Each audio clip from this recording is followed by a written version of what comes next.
Good morning. I'm Elizabeth Ryan, reporting from the 18th Annual NEM Forum in Indianapolis. I'm standing here with Mary Armstrong, Vice President of Environment, Health, and Safety for the Boeing Company. And we were just talking a little bit about your panel discussion this morning with Steve Ramsey, and wanted to understand a little bit from your perspective what you thought the big ideas coming out of your discussion on how to implement sustainability within a big company. Well, I think maintaining relevance with where the company's headed and the company's strategy is really what's important. So how do you drive sustainability into the strategic focus of the company and showing direct linkage about why sustainability is so good for growth and productivity? Now, you told a really great story of actually receiving a phone call, I think, from your CEO, who said, Mary, we need to do this. And you were a little bit surprised to get that phone call. Well, I was, and he said, I really want you to do this because you know how all sides of our company operate and how to integrate inside the business models. So I thought, wow, okay. It surprised me that was his thinking, but now I understand why that was so important. Now, when you started as an environmental, I think you said you were a chemical engineer way back in the day. Talk to me a little bit about that business culture versus the business culture that we're living in today. Well, I was an environmental engineer way back for Boeing early on, and that was when the regulations were really starting to come forward and having big impacts to companies, and companies then had to develop environmental programs to be compliant. And so that, of course, we've worked compliance for many, many years and have very good, strong systems in place for compliance.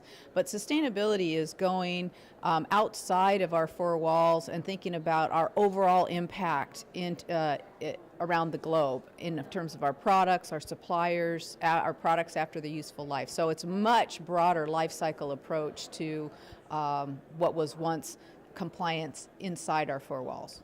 Now, your company doesn't actually use the term sustainability internally, is that correct?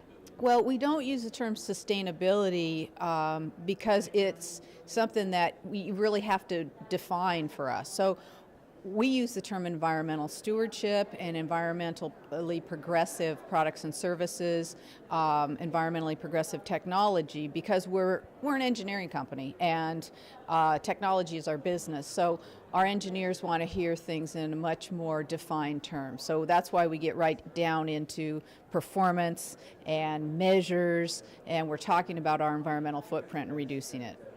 One of the things that you cited in your presentation is that we've actually reduced, or improved rather, the fuel efficiency of jet engines quite a bit since the beginning, since they were invented. What else can we do, though, being that they run on fossil fuels? I mean, are there alternatives that we can develop for the basic airplane? Oh, I'm glad you asked that. Absolutely. So our focus and aim is for carbon neutral and then growth after 2020, and then actually reducing by 2050 to 50 to 80% below 1995 levels in the aviation community as a whole. So we can continue to improve our product platforms, and the 787 with the composite fuselage is a great improvement, 20%. We are working with the air traffic management systems so that whole system that the platform operates in is more efficient, and there's 13% reduction opportunity there globally. And then finally, we're looking at drop-in sustainable biofuels that in the life cycle would have much lower carbon footprint than petroleum products. So those are our three main aims. Wonderful. Is there anything else that you wanted to add about kind of the role that leadership or that even the individual EHS manager can play in sort of driving these programs within a company? That's a great question, and what I tell my people across Boeing is that we've got to speak the language of business. We've got to take what we know as EHS professionals and make it relevant inside the way our business leaders operate their business. And if we can do that, we'll be extremely successful.